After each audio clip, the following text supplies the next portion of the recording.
Hello everyone. તો આજના video લેક્ચરની અંદર આપણે ડિપ્લોમા સિવિલ એન્જિનિયરિંગના ત્રીજા સેમેસ્ટરની અંદર આવતો સબ્જેક્ટ કન્સ્ટ્રક્શન ટેકનોલોજી એની ઉપર વાત કરવાના છીએ. તો આજના વિડીયો લેક્ચરની અંદર આપણે કન્સ્ટ્રક્શન ટેકનોલોજી જે સબ્જેક્ટ છે આપણા ત્રીજા સેમેસ્ટરનો એ સબ્જેક્ટનો થ્રુઆઉટ સિલેબસ એક વખત આપણે જોશું કે એની અંદર આખા સિલેબસની અંદર કેટલા ટોટલ યુનિટ આવે છે, એ યુનિટના ભણવાના કારણો કયા કયા છે, શા માટે યુનિટ આપેલા છે, એ યુનિટની અંદર કયા કયા ટોપિક કવર કરવાના છે. તે ઉપરાંત કન્સ્ટ્રક્શન ટેકનોલોજી અને એમાંથી પણ કન્સ્ટ્રક્શન એટલે શું એની ઉપર ડિટેલમાં ચર્ચા કરશું. ધેન આફ્ટર જીટીયુની જે આ કન્સ્ટ્રક્શન ટેકનોલોજી સિલેબસની જે ટીચિંગ સ્કીમ છે એ બાબત ઉપર ચર્ચા કરશું. તો સૌપ્રથમ જોઈએ તો કે કન્સ્ટ્રક્શન ટેકનોલોજી, પણ એમાં પણ કન્સ્ટ્રક્શન એટલે શું? તો કે કન્સ્ટ્રક્શનની ડેફિનેશન જોઈએ તો કન્સ્ટ્રક્શનની ડેફિનેશનમાં એમ કીધું છે કે અમુક વસ્તુઓને ભેગી કરીને કોઈ એક બીજી વસ્તુ બનાવી કોઈ એક પર્ટિક્યુલર પર્પઝ માટે. ફોર એક્ઝામ્પલ આપણે વાત કરીએ કે આપણે આપણું ઘર બનાવતા હોઈએ તો ઘરનો મુખ્ય પર્પઝ છે આપણને રહેઠાણ આપવું. તો એ રહેઠાણ એટલે કે ઘર બનાવવા માટે જે અલગ અલગ વસ્તુઓ આપણે ભેગી કરી છે, જેની અંદર ઈંટું હોય, ચૂનો હોય, લાદી હોય, ઇલેક્ટ્રિક વાયરિંગ હોય, પ્લમ્બિંગ હોય, આ બધી વસ્તુઓને ભેગી કરીને એક પર્ટિક્યુલર પર્પઝ માટે કોઈ નવું વસ્તુ અથવા તો નવું સ્ટ્રક્ચર ક્રિએટ કરવામાં આવે તેને કન્સ્ટ્રક્શન કહેવામાં આવે છે. હવે જો આ કન્સ્ટ્રક્શન ટેકનોલોજીનો જે સબ્જેક્ટ છે એનું મુખ્ય કાર્ય શું છે કે કન્સ્ટ્રક્શન ટેકનોલોજી છે એ સિવિલ એન્જિનિયરિંગનો કોર સબ્જેક્ટ છે. એટલે કે શરૂઆતમાં જ્યારે સિવિલ એન્જિનિયરિંગના મહત્વના સબ્જેક્ટમાંની વાત કરીએ તો કન્સ્ટ્રક્શન ટેકનોલોજી એમાંનો એક આવે છે. આ સબ્જેક્ટ ભણવાથી તમને એટલે કે સ્ટુડન્ટ્સને શું ફાયદો થશે અથવા તો શું જાણકારી મળશે કે કન્સ્ટ્રક્શન ટેકનોલોજીમાં સબ્જેક્ટ ભણવાથી કન્સ્ટ્રક્શન દરમિયાન જે અમુક મહત્વના પ્રિન્સિપલ્સ છે એટલે કે નિયમોનું જે ફોલો કરવામાં આવે છે, અલગ અલગ પ્રકારના કોન્સેપ્ટ છે જે અલગ અલગ પ્રકારની કન્સ્ટ્રક્શન સિચ્યુએશન ઉપર લાગુ પડતા હોય છે, ત્યાર પછી અમુક ફેક્ટ્સ હોય છે, ધેન આફ્ટર અલગ અલગ પ્રકારની કન્સ્ટ્રક્શન મટીરિયલ્સને ઓપરેટ કરવાની જે પ્રોસિજર્સ છે, તે ઉપરાંત જ્યારે કોમ્પ્લેક્સ કન્સ્ટ્રક્શન હાલતું હોય તેની કન્સ્ટ્રક્શન સિસ્ટમ શું છે એ બધી વસ્તુ તમે જાણી શકો. And then after in the field જ્યારે તમારી પ્રેક્ટિકલી એપ્લાય કરવાનું થાય ત્યારે તમે આ બધા ફેક્ટ્સ અને આ બધું ઇન્ફોર્મેશન છે તમે પ્રેક્ટિકલી એપ્લાય કરી શકો અને કોઈ પણ પ્રોજેક્ટને વ્યવસ્થિત રીતે ફ્લુએન્ટલી એક્ઝિક્યુટ કરી શકો. અત્યારે જોઈએ તો કન્સ્ટ્રક્શન ટેકનોલોજીમાં ઘણો એડવાન્ટેજીસ આવી ગયા છે, ઘણી એડવાન્સ કન્સ્ટ્રક્શન ટેકનોલોજી આવી ગઈ છે.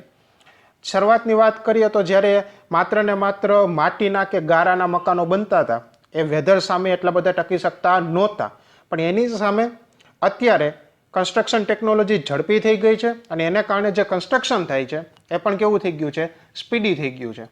હવે જો વાત કરીએ કે સબ્જેક્ટનું આઉટકમ શું છે, કે આ સબ્જેક્ટ ભણવાથી કઈ કઈ વસ્તુઓ તમને મળશે કે તમે શીખી શકશો, તો પહેલી વસ્તુ એ આવશે કે અલગ અલગ પ્રકારની જે કન્સ્ટ્રક્શન ટેકનોલોજી છે એનું તમે બેટર અન્ડરસ્ટેન્ડિંગ મેળવી શકશો કે અલગ અલગ પ્રકારની કન્સ્ટ્રક્શન ટેકનોલોજી કઈ રીતે વર્ક કરે છે એનું તમે અન્ડરસ્ટેન્ડિંગ મેળવી શકશો.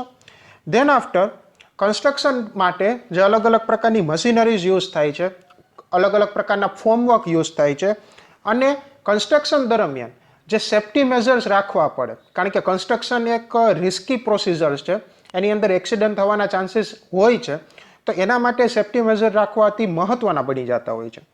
તો જે સેફ્ટી મેઝર્સ રાખવા એ બધી વસ્તુ તમે આ સબ્જેક્ટ ભણવાથી તમે ઇઝીલી સમજી શકતા હોવ છો. ઓકે, હવે નેક્સ્ટ જોઈએ કે જીટીયુના સિલેબસ અનુસાર આ સબ્જેક્ટની ટીચિંગ સ્કીમ શું છે. તો સૌપ્રથમ જો વાત કરીએ તો જીટીયુની અંદર આ સબ્જેક્ટનો કોડ શું છે તો કે 333060 એ આપણે આ કન્સ્ટ્રક્શન ટેકનોલોજી જે સબ્જેક્ટ છે સબ્જેક્ટ કોડ છે. ટીચિંગ સ્કીમની અંદર જોઈએ તો કે ટીચિંગ સ્કીમમાં આ સબ્જેક્ટ તમારા રિઝલ્ટ માટે ટોટલ 5 ક્રેડિટ કાઉન્ટ કરે છે, એટલે કે આ સબ્જેક્ટ તમારા રિઝલ્ટના પોઈન્ટ ઓફ વ્યૂ અતિ મહત્વનો થઈ જતો હોય છે. તેના આફ્ટર જો માર્કની વાત કરીએ તો અહીંયા જે ટોટલ 150 માર્ક છે તમે જે જોવો છો ટેબલની અંદર, એને બે પાર્ટમાં ડિવાઈડ કરેલા છે, થિયરી માર્ક્સ છે અને પ્રેક્ટિકલ માર્ક્સ છે. એમાં થિયરીની અંદર તમે જુઓ તો ESE લખેલું હશે, ધેટ મીન્સ કે એન્ડ સેમેસ્ટર એક્ઝામિનેશન, જે થિયરી છે GTU દ્વારા લેવામાં આવે છે એ 70 માર્કની હોય છે. અને PA એટલે કે પ્રોગ્રેસિવ એસેસમેન્ટ, જેને આપણે મિડસેમ કહીએ છીએ, એ 30 માર્કની હોય છે. એ જ રીતે પ્રેક્ટિકલની માર્કની વાત કરીએ તો જ્યારે એન્ડમાં વાઇવા લેવામાં આવે એના 20 માર્ક્સ હોય છે, એટલે કે ESE એન્ડ સેમેસ્ટર એક્ઝામિનેશન પ્રેક્ટિકલની વાત કરીએ તો.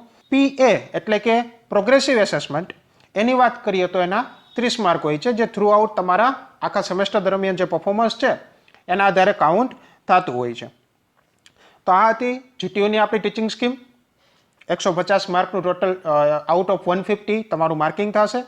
હવે વાત કરશું કે કોર્સ ડિટેલ્સ, કે આખા સબ્જેક્ટ દરમિયાન આખા સબ્જેક્ટનો આપણે કોર્સનો ઓવરવ્યૂ જોશું. બધા યુનિટ્સની અંદર કેટલા પ્રકારના ટોપિક્સ ભણવાના છે એ બાબત ઉપર ચર્ચા કરશું. સૌથી જે પહેલું યુનિટ આવે છે એ છે ઇન્ટ્રોડક્શન. એટલે કે આ યુનિટ જે છે એ બેસિકલી ઇન્ટ્રોડક્શનરી યુનિટ છે આખા કન્સ્ટ્રક્શન ટેકનોલોજી સબ્જેક્ટનું. હવે આ યુનિટની અંદર જો આપણે મેજર લર્નિંગ આઉટકમ, એટલે કે આ યુનિટ ભણી લીધા પછી તમને કઈ વસ્તુની જાણકારી મળશે અથવા તો આ યુનિટ ભણવાથી કઈ વસ્તુની માહિતી મળે, તેમાં પહેલી વસ્તુ આવશે કે various types of civil engineering structure. એટલે કે તમે અલગ પ્રકારના જે સિવિલ એન્જિનિયરિંગ સ્ટ્રક્ચર્સ છે એના વિશેની માહિતી મળશે. અને બીજું છે various types of component of building. એટલે કે બિલ્ડિંગની અંદર જે અલગ પ્રકારના કમ્પોનેન્ટ છે, એ ભલે કોઈ પણ પ્રકારની બિલ્ડિંગ હોય પણ એના અમુક કમ્પોનેન્ટ છે ફિક્સ હોય છે, તો એના વિશેની ડિટેલ માહિતી મળશે. એની અંદર જોઈએ તો એનું પ્લેસિંગ ક્યાં હોય, એની સાઇઝીસ કઈ હોય, એના યુઝીસ ક્યાં છે, એ બધી વસ્તુ આ ચેપ્ટરની અંદર ભણવાની આવશે. હવે જો આના ટોપિક અને સબ ટોપિકની વાત કરીએ, તેમાં પહેલું છે introduction of various civil engineering structures. હવે જો સિવિલ એન્જિનિયરિંગ સ્ટ્રક્ચરના ઇન્ટ્રોડક્શન એટલે કે અલગ પ્રકારના સિવિલ એન્જિનિયરિંગ સ્ટ્રક્ચર કેને કહેવામાં આવે અને એને કેટલા પ્રકાર હોય છે અને એ પ્રકારની અંદર પાછા સબ પ્રકારો પડે છે કે નહીં, તો એ બધી વસ્તુ છે તમે આ ચેપ્ટરની અંદર જોશો. હવે સિવિલ એન્જિનિયરિંગ સ્ટ્રક્ચરના આ ચેપ્ટરની અંદર જોઈએ તો એમાં રેસિડેન્શિયલ સ્ટ્રક્ચર્સ આવશે, પછી કમર્શિયલ સ્ટ્રક્ચર આવે, ટ્રાન્સપોર્ટેશનના સ્ટ્રક્ચર આવે, સ્પેશિયલ સ્ટ્રક્ચર્સ આવે, મિલિટરી બેસિસ સ્ટ્રક્ચર આવે. આ બધી વસ્તુ અને એ સ્ટ્રક્ચર્સની અંદર પછી અલગ પ્રકારના બિલ્ડિંગના પ્રકાર, એ બધી વસ્તુ આ ચેપ્ટરની અંદર આપણને જાણવા મળશે. ત્યાર પછી આગળ આવશે કે second point, function of various components of building and other structures. એટલે કે બિલ્ડિંગના અલગ કમ્પોનન્ટ્સ હોય. ફોર એક્ઝામ્પલ આપણે વાત કરીએ કે ફાઉન્ડેશન આવે, પ્લિન્થ આવે, પછી સુપરસ્ટ્રક્ચર આવે. સુપરસ્ટ્રક્ચરની વાત કરીએ તો સુપરસ્ટ્રક્ચર એટલે કે જે વસ્તુ આપણે નરી આંખે જોઈ શકીએ, એટલે કે દિવાલો હોય, ત્યાર પછી જોઈએ તો દરવાજા, બારી, સ્ટેરકેસ, ધેન આફ્ટર વેન્ટિલેશનના ડક, તો આ બધી જે વસ્તુ છે એ સુપરસ્ટ્રક્ચરની અંદર આવે. ત્યાર પછી વાત કરીએ કે GTUના સિલેબસ અનુસાર બીજું ચેપ્ટર છે એ છે ફાઉન્ડેશન. આ ફાઉન્ડેશન છે એ અતિ મહત્વની વસ્તુ છે, કારણ કે કોઈ પણ બિલ્ડિંગ છે એની શરૂઆત ફાઉન્ડેશનથી થાય છે. અલગ બિલ્ડિંગ માટે અલગ પ્રકારના ફાઉન્ડેશન વપરાતા હોય છે, અને જો ફાઉન્ડેશન છે બિલ્ડિંગનું એ વ્યવસ્થિત રીતે કરવામાં ન આવ્યું હોય તો આખી જે બિલ્ડિંગ છે એ બિલ્ડિંગને નુકસાન થવાની, ડેમેજ થવાની, અથવા તો ભવિષ્યમાં એનું જે લાઈફ નક્કી કરી હોય એ લાઈફ કરતાં ઓછા લાઈફમાં જ એ બિલ્ડિંગ છે એ કામ આપતી બંધ થઈ જાય.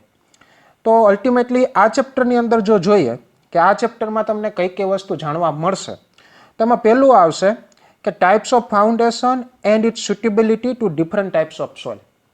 એટલે કે અલગ પ્રકારના ફાઉન્ડેશન ક્યાં હોય છે એની માહિતી મળશે. અને ત્યાર પછી જો જોઈએ કે કયું ફાઉન્ડેશન કયા પ્રકારની સોઇલ, એટલે કે માટી માટે યોગ્ય છે, અથવા તો માટીના આધારે ફાઉન્ડેશન છે અને કઈ રીતે ડિઝાઇન કરવી જોઈએ, એ બધી માહિતી છે થોડી ઘણી તમને આ ચેપ્ટરની અંદર મળશે. ત્યાર પછી વાત કરીએ કે explain the failure of foundation and remedial measures. એટલે કે ફાઉન્ડેશન જે છે એમાં કોઈ પણ પ્રકારનો એરર આવે છે અથવા તો કોઈ પણ પ્રકારનું ફેલિયર થઈ જાય છે, તો ફેલિયર થવાના કારણો કયા છે, અને ફેલિયર ન થતું અટકાવવું હોય તો એના માટે આપણે કયા સ્ટેપ લેવા જોઈએ. આ બધી જે વસ્તુ છે એ તમને આ ચેપ્ટરની અંદર જાણવા મળશે. હવે એના જો ટોપિક અને સબ ટોપિકની વાત કરીએ તો એમાં જે પહેલું ભણવાનું આવશે એ છે classification and types of foundation. એટલે કે પહેલી વસ્તુ એ હશે કે ક્લાસિફિકેશન, એટલે કે ફાઉન્ડેશનની અલગ અલગ પ્રકારની કેટેગરીઝ કઈ કઈ છે. ધેન આફ્ટર એ જે ફાઉન્ડેશન છે એના પાછા કેટલા પ્રકાર પડે છે, કોઈ પર્ટિક્યુલર કેટેગરીની અંદર કેટલા પ્રકાર પડે છે.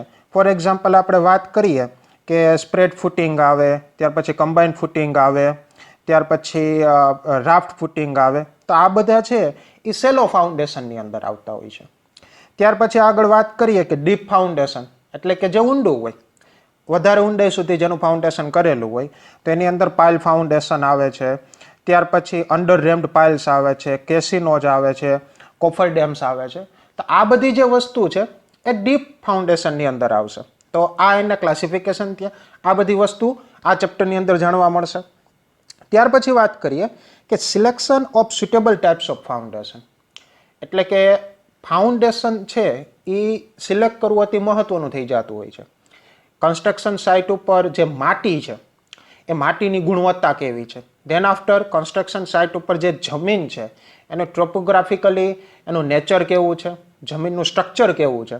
તો આ બધી વસ્તુ છે એ ફાઉન્ડેશનના સિલેક્શન ઉપર અતિ મહત્વનો ભાગ ભજવતી હોય છે. તો એ પણ આમાં એક ટોપિક છે કે કયા પ્રકારનું ફાઉન્ડેશન છે એ કયા પ્રકારની માટી ઉપર એપ્લાય થશે. એ બધી વસ્તુ છે એ આપણે આ ચેપ્ટરની અંદર જોવામાં મળશે. ત્યાર પછી વાત કરીએ કે foundation in black cotton soil, loose soil etcetera, એટલે કે અલગ અલગ પ્રકારની માટી માટે અલગ અલગ પ્રકારના ફાઉન્ડેશન, જે આપણે આગળ વાત કરી તે રીતે. તો એની અંદર બ્લેક કોટન સોઇલ આવે, ત્યાર પછી લૂઝ સોઇલ આવે. બ્લેક કોટન સોઇલ એટલે કે કાળી અને ચીકણી માટી. લૂઝ સોઇલ એટલે કે રેતાળ જમીન, કે જેમાં માટીની સહન કરવાની, માટીના કણો એકબીજા સાથે વ્યવસ્થિત રીતે મેચ ન થતા હોય અથવા તો જોડાઈ ન શકતા હોય તો એ લૂઝ સોઇલ હોય છે. જ્યારે બ્લેક કોટન સોઇલ એટલે કે માટીના કણો એકબીજા સાથે વ્યવસ્થિત જોડાયેલા હોય છે. આ સિમ્પલ ડેફિનેશનની વાત કરીએ તો એ પ્રકારના ફાઉન્ડેશન અને એ ફાઉન્ડેશન માટે કયા કયા પ્રકારની રિક્વાયરમેન્ટ છે અને ક્યારે કઈ સોઇલના આધારે કઈ સોઇલમાં કયા પ્રકારનું ફાઉન્ડેશન છે એ આ ટોપિકની અંદર મળશે. ત્યાર પછી ચોથો ટોપિક આવે છે ટિમ્બરિંગ ઇન ટ્રેન્ચીસ.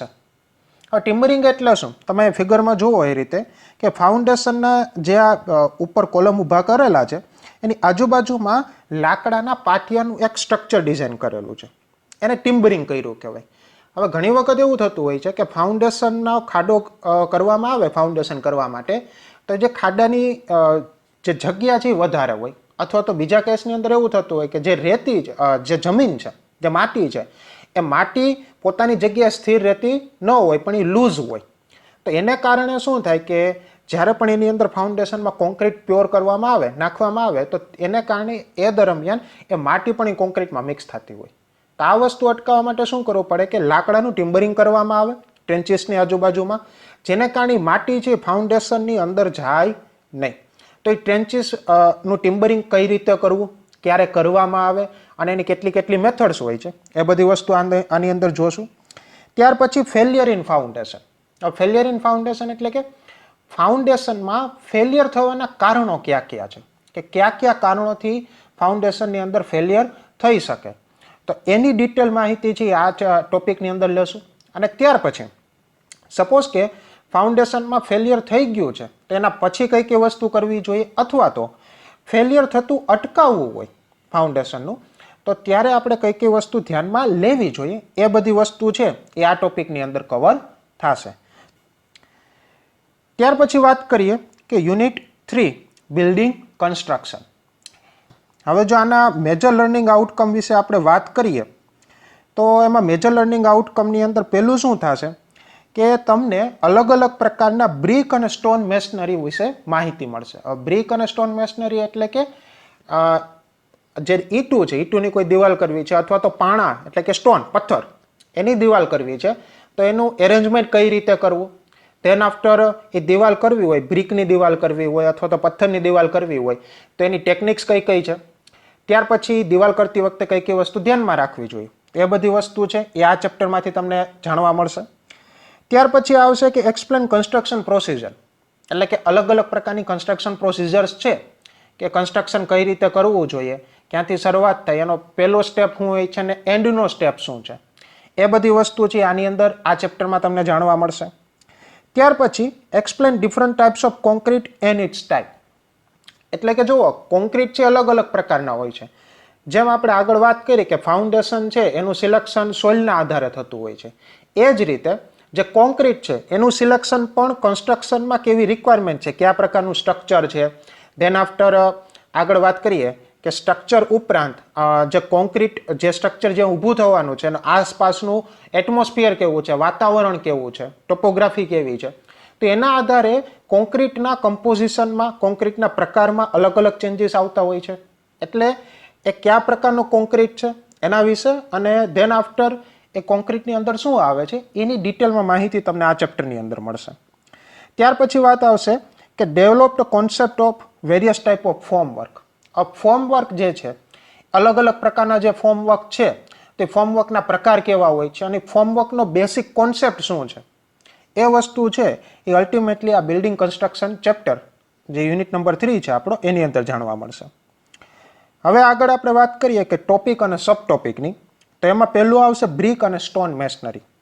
આ બ્રિક અને સ્ટોન મેસનરી એટલે શું, કેટલા પ્રકારની બ્રિક અને સ્ટોન મેસનરી હોય છે. ધેન આફ્ટર બ્રિકની ગોઠવણી માટે અલગ અલગ પ્રકારની ટેકનિક્સ છે, એ વસ્તુ કેવી હોય છે, અને સ્ટોનની ગોઠવણી કરતી વખતે કઈ કઈ વસ્તુ ધ્યાનમાં રાખવી જોઈએ, એ બધી વસ્તુ છે એ આ પહેલા ચેપ્ટરની અંદર જોવા મળશે. ત્યાર પછી selection of suitable types of masonry, એટલે કે કઈ જગ્યાએ બ્રિક કે સ્ટોન બેમાંથી કઈ મેસનરી છે યુઝ થશે, એનો પણ આ બીજા ચેપ્ટરની અંદર કે એનું સિલેક્શન કઈ રીતે કરવું, એના ક્રાઇટેરિયા ક્યાં ક્યાં હોવા જોઈએ, એ બીજા ટોપિકની અંદર તમને ખબર પડશે. ધેન આફ્ટર આગળ વાત કરીએ કે કન્સ્ટ્રક્શન પ્રોસિજર્સની અંદર, તો એની અંદર વાત કરીએ તો કે ભાઈ બ્રિક અથવા તો સ્ટોન મેસનરી જે છે એમાં બ્રિક અને સ્ટોનને કઈ રીતે ગોઠવવા જોઈએ. ધેન આફ્ટર બ્રિક અને સ્ટોન મેસનરીમાં કન્સ્ટ્રક્શન કરતી વખતે કયા કયા પ્રકારના ટૂલ્સ યુઝ થાય છે, કયા કયા પ્રકારની ટેકનિક હોવી જોઈએ છે. ધેન આફ્ટર એ ટૂલના પ્રકાર કેટલા છે, કોઈ પર્ટિક્યુલર ટૂલ કઈ વસ્તુ માટે એપ્લાય થાય છે, કઈ વસ્તુ માટે વાપરવામાં આવે છે, એ બધી વસ્તુ છે એ ટોપિક નંબર 3માં તમને જાણવા મળે. ત્યાર પછી ચોથો ટોપિક આવે છે ઇન્ગ્રીડિયન્ટ્સ ઓફ કોન્ક્રીટ, એટલે કે કોન્ક્રીટના ઇન્ગ્રીડિયન્ટ કયા કયા છે, કેટલા કેટલા પ્રકારના કોન્ક્રીટ હોય છે. કોન્ક્રીટની અંદર આગળ વાત કરીએ કે કોન્ક્રીટનો જે પ્રકાર છે, કોઈ પર્ટિક્યુલર પ્રકારમાં કયા કયા ઇન્ગ્રીડિયન્ટ એપ્લાય કરવામાં આવે છે, નાખવામાં આવે છે, એ વસ્તુ ચોથા ટોપિકની અંદર જોવા મળશે. ત્યાર પછી પાંચમો ટોપિક છે production of concrete, transportation, placing, compaction and curing. આ આખી પ્રોસેસ છે. આ જે 5 વર્ડ બોલ્યો, કોન્ક્રીટનું પ્રોડક્શન, ટ્રાન્સપોર્ટેશન, પ્લેસિંગ, કમ્પેક્શન અને ક્યોરિંગ, આ 5 પ્રોસેસ છે. પહેલાં કોન્ક્રીટ ક્યાંક બનાવવામાં આવે, ત્યાર પછી એને કોઈ પણ રીતે ટ્રાન્સપોર્ટ કરવામાં આવે, ત્યાર પછી જે છે એને પ્લેસ કરવામાં આવે કોઈ પર્ટિક્યુલર જગ્યાએ, ત્યાર પછી કમ્પેન્સેટ કરી એટલે કે કોન્ક્રીટની અંદર જે હવાઓ છે એ કાઢવામાં આવે વાઇબ્રેટ કે કોઈ પણ રીતે, અને ત્યાર પછી ક્યોરિંગ એટલે એને જામવામાં આવે. તો આખી પ્રોસેસ દરમિયાન એટલે કે પ્રોડક્શનથી માંડીને ક્યોરિંગ દરમિયાન એ આખી પ્રોસેસ શું છે, એ દરેક સ્ટેપ, એ સ્ટેપમાં કઈ કઈ વસ્તુ આપણે ધ્યાનમાં રાખવી જોઈએ. તો આ બધી જે વસ્તુ છે એ 5મા ટોપિકની અંદર તમને જાણવા મળશે. ત્યાર પછી છઠ્ઠો ટોપિક છે concrete in different situation, for example hot weather, cold weather, under water etcetera. હવે જુઓ, જે પ્રકારનું વેધર એટલે કે ઠંડી છે, ગરમી છે, પાણીની અસર છે, પાણી પણ મીઠું છે કે ખારું છે, દરિયાનું પાણી છે, ભેજવાળું વાતાવરણ છે, તો એના આધારે કોન્ક્રીટ ઉપર અલગ અલગ પ્રકારની અસર થતી હોય છે. તો એ વસ્તુ છે છઠ્ઠા ટોપિકની અંદર તમને જોવા મળશે. ત્યાર પછી 7મો ટોપિક છે purpose and types of scaffolding and centring. હવે જુઓ, આપણે વાત કરીએ કે ભાઈ સ્કેફોલ્ડિંગ એટલે શું, કે તમે ઘણી વખત જોયું હશે કે જ્યારે દિવાલ બહુ ઊંચી હોય, 5 મીટર 10 મીટરથી વધારે ઊંચી દિવાલ હોય, તો એની આગળ એની બંને સાઈડ એક સ્ટ્રક્ચર તૈયાર કરવામાં આવે, જનરલી બાંબુનું એટલે કે વાંસનું સ્ટ્રક્ચર હોય છે, અથવા તો લોખંડના અથવા તો સ્ટીલના પાઇપનું સ્ટ્રક્ચર હોય છે, કે જે એક પ્લેટફોર્મ પ્રોવાઈડ કરે, જે દિવાલ ઉપર બાકીની વસ્તુ કરવાની છે એના માટે જે મજૂરો જે છે એ મજૂરોને કામ કરવા માટે એક પ્લેટફોર્મ પ્રોવાઈડ કરે, તો એને સ્કેફોલ્ડિંગ કહેવામાં આવે છે. ત્યાર પછી સેન્ટરિંગ એટલે કે જ્યારે સ્લેબ ભરવો હોય તો ત્યારે તમે જોયું હશે કે લાકડાના ટેકા મૂકવામાં આવે. આખે આખું એક સ્ટ્રક્ચર પહેલાં લોખંડના અથવા તો પતરાના પ્લેટું વ્યવસ્થિત રાખેલું હોય અને એને લાકડાના ટેકા મૂકેલા હોય, ત્યાર પછી એની ઉપર સ્ટીલનું સ્ટ્રક્ચર બેસાડી, સ્ટીલના સળિયા બેસાડી એની ઉપર કોન્ક્રીટ નાખવામાં આવે. તો જે લાકડાના ટેકા છે એ સેન્ટરિંગ છે. તો સ્કેફોલ્ડિંગ અને સેન્ટરિંગ આ બંને વસ્તુનું કેટલા ટેકનિક્સ હોય છે, એમાં કઈ કઈ વસ્તુ ધ્યાનમાં રાખવી જોઈએ, એ 7મા ટોપિકની અંદર જોવા મળશે. 8મો ટોપિક છે કે અલગ અલગ પ્રકારના સ્કેફોલ્ડિંગ અલગ અલગ સિચ્યુએશન માટે, એટલે કે કયા પ્રકારનું કાર્ય કરવું છે, કયા પ્રકારની કન્સ્ટ્રક્શનની સિચ્યુએશન છે, એના આધારે કયા પ્રકારનું સ્કેફોલ્ડિંગ કરવું જોઈએ. એ વસ્તુ છે 9મા ટોપિક 8મા ટોપિકમાં મળશે. અને 9મા ટોપિકની અંદર erection of centering for different component, એટલે કે અલગ અલગ કમ્પોનેન્ટ માટે સેન્ટરિંગ કયા પ્રકારનું કરવું જોઈએ. તો આ બધું છે અલ્ટિમેટલી ચેપ્ટર નંબર 3ની અંદર જોવા મળશે. હવે વાત કરીએ કે ચેપ્ટર નંબર 4. હવે ચેપ્ટર નંબર 4ની વાત કરીએ આપણે આગળ, તો એની અંદર કઈ કઈ વસ્તુ આપણે જોશું. તો નામ જોઈએ તો બિલ્ડિંગ આઇટમ્સ, આ એનું નામ છે. તો એની અંદર પહેલું છે કે અલગ અલગ પ્રકારની જે આઇટમ્સ છે અને અલગ અલગ પ્રકારના બિલ્ડિંગના ટાઈપ ડિટેલમાં, અને અલગ અલગ પ્રકારની બિલ્ડિંગની જે આઇટમ્સ છે એની માહિતી તમને આ ચોથા ચેપ્ટરમાંથી મળશે, એટલે કે મેજર લર્નિંગ આઉટકમ. ત્યાર પછી આવશે કે અલગ અલગ પ્રકારની કન્સ્ટ્રક્શન એક્ટિવિટી છે જે કન્સ્ટ્રક્શન સાઇટ ઉપર થતી હોય છે એની માહિતી મળશે. અને ત્યાર પછી ડીપીસી એટલે કે ડેમ પ્રૂફ કોર્સ, એ ક્યારે એપ્લાય કરવામાં આવે એની માહિતી મળશે, તમે જાણી શકશો. અને ત્યાર પછી ટર્માઇટ ટ્રીટમેન્ટ એટલે કે ઉધી લાગવાની, કોઈ જગ્યાએ ઉધી લાગી હોય તો એ ઉધી કઈ રીતે દૂર કરવી, એની ટ્રીટમેન્ટ કઈ રીતે કરવી. તો આ જે છે એ આ ચેપ્ટરમાં તમને આની માહિતી મળશે, એટલે કે મેજર લર્નિંગ આઉટકમ મળશે. ત્યાર પછી આગળ વાત કરીએ કે ત્રીજું મેજર લર્નિંગ આઉટકમ જે છે ચેપ્ટર નંબર 4 એટલે કે બિલ્ડિંગ આઇટમનું, એ છે different types of plumbing and electrical fitting and lying procedure. Lying procedure એટલે કે હવે જો કોઈ પણ ઘર હોય તો એ ખાલી ચૂના પથ્થરનું જ બનેલું ન હોય, એની અંદર દરવાજા હોય, બારી હોય, અને સૌથી મહત્વનું કે એની અંદર પ્લમ્બિંગ અને ઇલેક્ટ્રિસિટી. એટલે કે પ્લમ્બિંગની વાત કરીએ તો સ્વચ્છ પાણીનું એન્ટ્રી અને ગંદુ પાણી છે કે યુઝ પાણી છે એનું એક્ઝિટ, આ બંને વસ્તુ છે. એટલે કે સ્વચ્છ પાણી જે સિસ્ટમ સ્વચ્છ પાણી લઈ આવે ઘરની અંદર કે બિલ્ડિંગની અંદર, અને બિલ્ડિંગમાંથી ગંદુ પાણી છે ને બહાર કાઢે, તો આ જે આખી સિસ્ટમ છે એને પ્લમ્બિંગ સિસ્ટમ કહેવામાં આવે. તો એ પ્લમ્બિંગ સિસ્ટમ કેટલી હોય છે, એના પ્રકાર કયા કયા છે, એની અંદર કઈ કઈ વસ્તુ વાપરવામાં આવે એની માહિતી મળશે. અને ત્યાર પછી ઇલેક્ટ્રિસિટી સિસ્ટમ જરૂરી જ છે, કારણ કે ઇલેક્ટ્રિસિટી વગર અત્યારે કોઈ રહી શકતું નથી. તો જે ઇલેક્ટ્રિસિટી સિસ્ટમ છે એના પ્રકાર કયા કયા છે, ઇલેક્ટ્રિસિટી સિસ્ટમમાં કઈ કઈ વસ્તુ ધ્યાનમાં રાખવી જોઈએ, અને ઇલેક્ટ્રિસિટી સિસ્ટમ જે છે એટલે કે ઇલેક્ટ્રિક સિસ્ટમ છે એની અંદર કઈ કઈ પ્રકારના ઇન્સ્ટ્રુમેન્ટ અને ફિટિંગ્સ વપરાય છે એની માહિતી તમને આ ચેપ્ટર ભણશો એટલે એમાંથી મળી જશે. હવે ટોપિક અને સબ ટોપિક્સની જો વાત કરીએ તો એમાં શું આવશે કે પ્લાસ્ટરિંગ, એના પર્પસ કયા કયા છે, એના ટાઈપ્સ કયા કયા છે, એની કન્સ્ટ્રક્શન પ્રોસિજર કઈ કઈ છે, એડવાન્ટેજીસ અને ડિસએડવાન્ટેજીસ અને સુટેબિલિટી ઓફ ઇચ. એટલે કે પહેલા ટોપિકની અંદર શું જોશો કે પ્લાસ્ટરિંગ એટલે શું, અલગ અલગ પ્રકારની પ્લાસ્ટરિંગની મેથડો કઈ કઈ છે, ત્યાર પછી મેથડમાં આખી એની પ્રોસેસ કઈ કઈ છે, ત્યાર પછી એના એડવાન્ટેજીસ કયા કયા છે, ડિસએડવાન્ટેજીસ કયા કયા છે, અને કઈ જગ્યાએ કયા પ્રકારની પ્લાસ્ટરિંગ એપ્લાય કરી શકાય એ માહિતી છે એ આપણે પહેલા ટોપિકની અંદર ભણવું. ત્યાર પછી વાત કરીશું બીજા ટોપિકની અંદર ડેમ્પ પ્રૂફ કોર્સ. હવે જો ડેમ્પ પ્રૂફ કોર્સનું મુખ્ય કાર્ય શું હોય છે, એક પ્રકારનું લેયર બનાવવામાં આવે છે. જે સ્ટ્રક્ચર છે એમાં જે જગ્યાએથી સ્ટ્રક્ચરની અંદર એટલે કે દિવાલ હોય, કોલમ હોય કે બીમ હોય, એ જે સ્ટ્રક્ચર છે જે જગ્યાએથી ભેજ અથવા તો પાણી સ્ટ્રક્ચરની અંદર દાખલ થવાની શક્યતા હોય એવી જગ્યાએ ડેમ્પ પ્રૂફ કોર્સ એપ્લાય કરવામાં આવે. એટલે કે ડેમ્પ પ્રૂફ કોર્સ છે એ સ્ટ્રક્ચરનું એક પ્રકારનું વોટર પ્રૂફિંગ કરે છે કે જે એવી જગ્યા કે જ્યાંથી પાણી એન્ટર થવાનું હોય એ પાણીનું જે એન્ટરિંગ છે એટલે કે એન્ટરિંગ પોઈન્ટ છે, ઇનલેટ પોઈન્ટ છે એ બંધ કરી દે. એટલે કે સ્ટ્રક્ચરમાં ભેજ કે લૂણો લાગવાનું જે છે એ આ ડેમ્પ પ્રૂફ કોર્સ છે એ અટકાવી શકે. તો એ ડીપીસી એટલે શું, એના અલગ અલગ પ્રકારના કમ્પોનેન્ટ કયા કયા છે, મેથડ્સ કઈ કઈ છે ડેમ્પ પ્રૂફિંગની, એ વસ્તુ છે આની અંદર આપણે જોશું. ત્યાર પછી anti termite measures and treatment એટલે કે ઉધઈ લાગથી અટકાવવી કઈ રીતે, એટલે કે ઉધઈ વિરોધી પ્રક્રિયા, ઉધઈ પ્રતિરોધક પ્રક્રિયા. તો જે ઉધી છે, ટર્માઇટ છે, અને લાગથી કઈ રીતે અટકાવી શકાય, એટલે કે એના કયા કયા મેઝર્સ છે, કયા કયા પગલાં છે કે જેને કારણે આપણે ઉધી લાગથી અટકાવી શકીએ. અને તે ઉપરાંત સપોઝ કે ઉધઈ લાગી ગઈ છે તો એને દૂર કઈ રીતે કરવી, એની ટ્રીટમેન્ટ કઈ રીતે કરવી, એની માહિતી છે એ આપણે અંદર જોશું. ત્યાર પછી ચોથું છે કે કન્સ્ટ્રક્શન જોઈન્ટ નીડ અને મટીરિયલ યુઝડ, એટલે કે કન્સ્ટ્રક્શનની અંદર અલગ અલગ પ્રકારના જે જોઈન્ટ યુઝ થાય છે એ ક્યાં ક્યાં છે, અલગ અલગ જગ્યાએ. ફોર એક્ઝામ્પલ અત્યારે સ્ટ્રક્ચર્સ છે, ફ્રેમ સ્ટ્રક્ચરની વાત કરીએ તો એમાં બે પ્રકાર હોય, કાં તો આરસીસીનું સ્ટ્રક્ચર હોય અને કાં તો સ્ટીલ સ્ટ્રક્ચર હોય.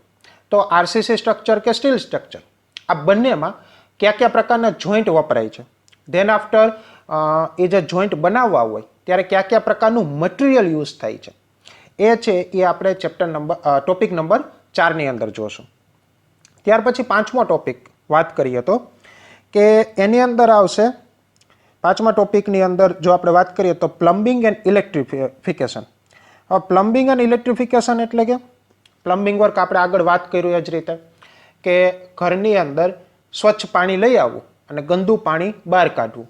આ સ્વચ્છ પાણી લઈ આવવાનું અને ગંદુ પાણી બહાર કાઢવાનું જે આખી સિસ્ટમ છે કે જે સિસ્ટમ આ કાર્ય કરે એને પ્લમ્બિંગ કહેવામાં આવે. તો એના કેટલા પ્રકાર હોય છે, ત્યાર પછી એમાં અલગ અલગ પ્રકારના ફિટિંગ્સ ક્યાં ક્યાં છે. હવે આપણને બધાને ખબર છે પ્લમ્બિંગના ફિટિંગની વાત કરીએ તો એમાં એલ્બો આવે, ટી આવે, ધેન આફ્ટર નળ આવે, વાલ્સ આવે. તો આ પ્રકારની જે વસ્તુ છે એ આ પ્લમ્બિંગની ટોપિકની અંદર જોશો. ત્યાર પછી ઇલેક્ટ્રિફિકેશન એટલે કે ઘરની અંદર ઇલેક્ટ્રિક સિસ્ટમ, ઇલેક્ટ્રિસિટી પ્રોવાઈડ કરવા માટે જે સિસ્ટમ છે એને બેસાડવી. એના કેટલા પ્રકાર હોય છે, એમાં ક્યાં ક્યાં ફિટિંગ આવે છે, અને આ ઇલેક્ટ્રિસિટી સિસ્ટમ માટે કે ઇલેક્ટ્રિસિટી પહોંચાડવા માટે વાયર કઈ રીતે નાખવા જોઈએ અને વાયર નાખતી વખતે ઘરની અંદર એમાં કઈ કઈ વસ્તુ ધ્યાનમાં રાખવી જોઈએ, એ વસ્તુ છે આપણે પાંચમા ટોપિકની અંદર જોશું કે એમાં ફિટિંગ કયા કયા પ્રકારના છે અને લાઇન કયા કયા પ્રકારના છે. હવે આગળ વાત કરીએ પાંચમું ચેપ્ટર, કન્સ્ટ્રક્શન મશીનરીઝ. હવે જો અત્યારે જે કન્સ્ટ્રક્શન પ્રોસેસ છે એ બહુ ઝડપી રિક્વાયરમેન્ટ છે, કારણ કે અત્યારની કન્સ્ટ્રક્શન પ્રોસેસ કેવી હોવી જોઈએ, ઝડપી હોવી જોઈએ, મજબૂત હોવી જોઈએ, એટલે કે લાંબો સમય ટકી શકે એવી હોવી જોઈએ, અને ત્રીજું અને અતિ મહત્વનું કે એનું કોસ્ટ ઓછું થવું જોઈએ. તો આ બધી વસ્તુ, આ ત્રણેય ગોલ એચીવ કરવા માટે એક જ સિમ્પલ એનો ઉપાય છે કે શક્ય હોય ત્યાં સુધી વધારેમાં વધારે મશીનરીઝનો યુઝ કરવામાં આવે, optimum amount of machineries use કરવામાં આવે.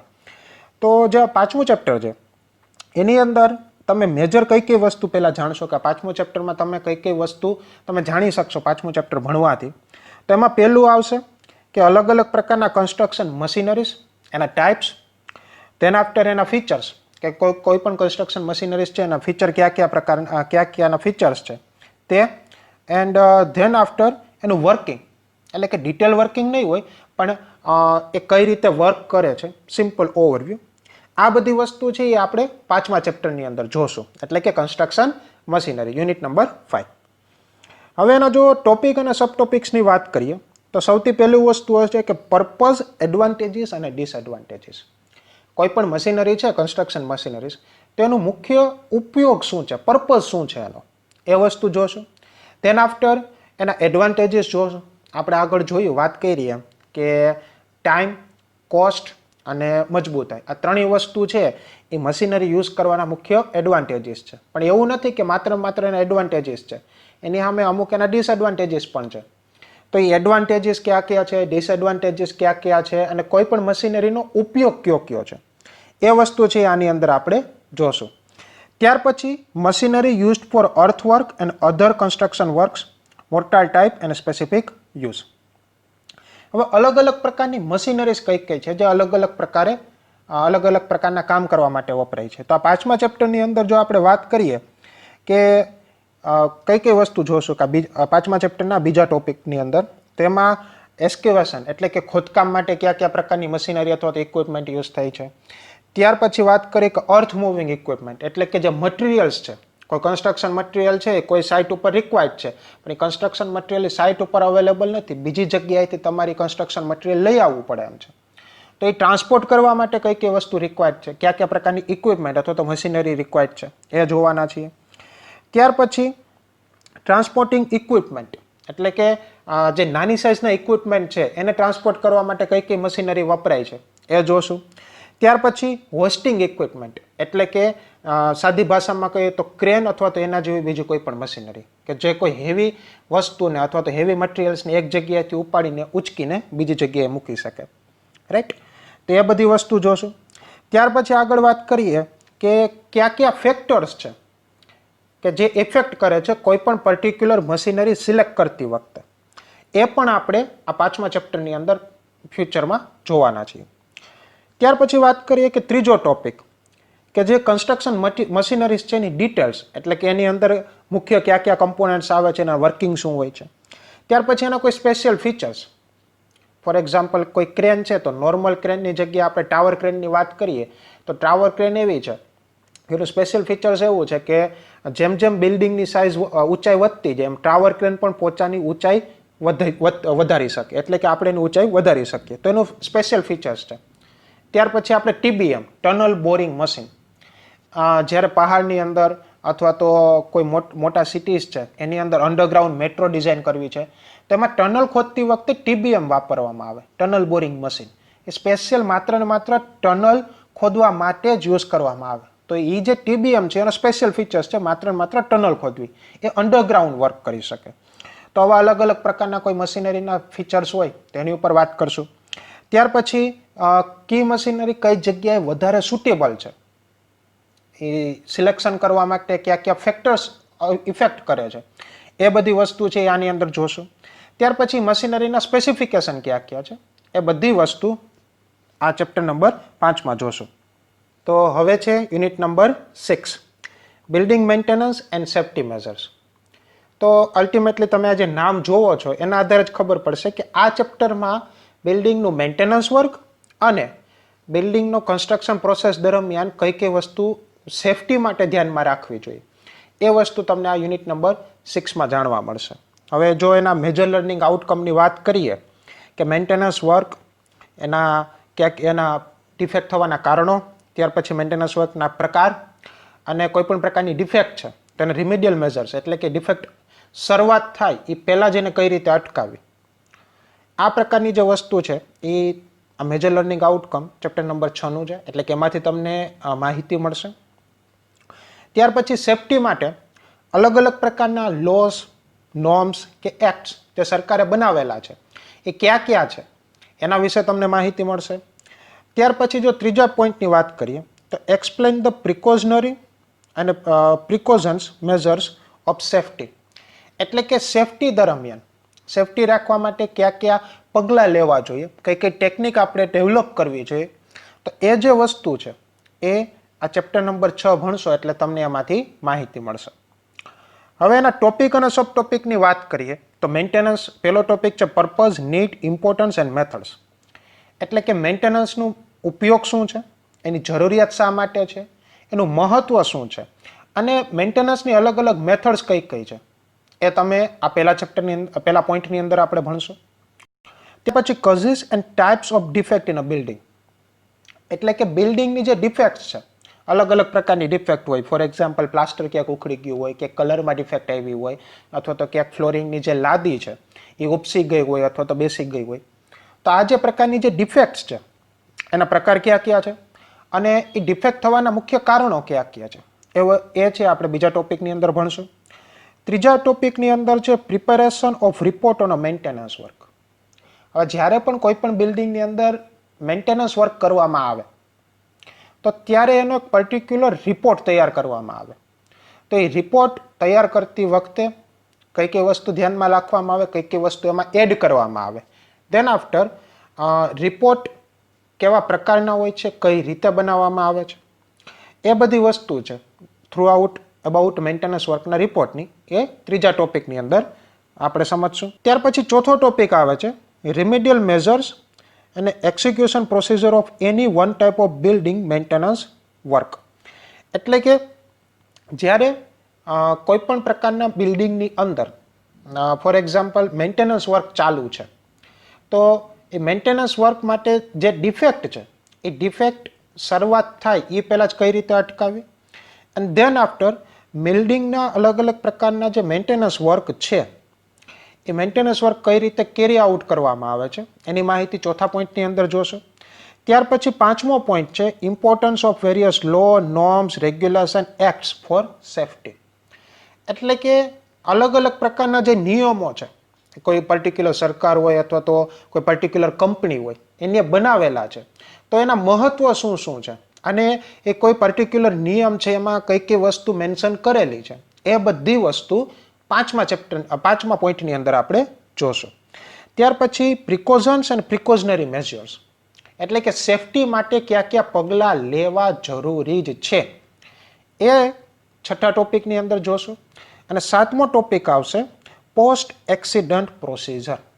ઇન કેસ બધા સેફટીના પગલાં લીધા, મેન્ટેનન્સ વર્ક પણ વ્યવસ્થિત કર્યું હતું, તો પણ એક્સિડન્ટ થઈ ગયું, તો એક્સિડન્ટ થઈ ગયા બાદ એટલે કે પોસ્ટ એક્સિડન્ટ કઈ કઈ વસ્તુ આપણે ધ્યાનમાં લેવી જોઈએ અને કઈ કઈ વસ્તુ કરવી જોઈએ, એ આ સાતમા ટોપિકમાં જોશું.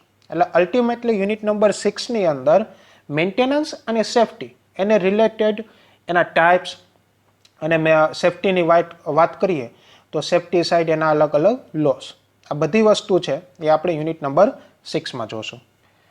તો વિદ્યાર્થી મિત્રો, આજે આપણે કન્સ્ટ્રક્શન ટેકનોલોજી જે સબ્જેક્ટ આવે છે થર્ડ સેમ ડિપ્લોમા સિવિલની અંદર, એનો આપણે ઓવરવ્યૂ જોયો, એની ટીચિંગ સ્કીમ, એ સબ્જેક્ટમાં કઈ કઈ વસ્તુ તમને ભણવામાં આવશે. ધેન આફ્ટર એનો થ્રુ આઉટ સિલેબસ જોયો, સિલેબસમાં કયા કયા ટોપિક છે એ આ તમે આ સબ્જેક્ટની અંદર ભણવાના છો, આ બધી વસ્તુ ઉપર ચર્ચા કરી. Thank you students.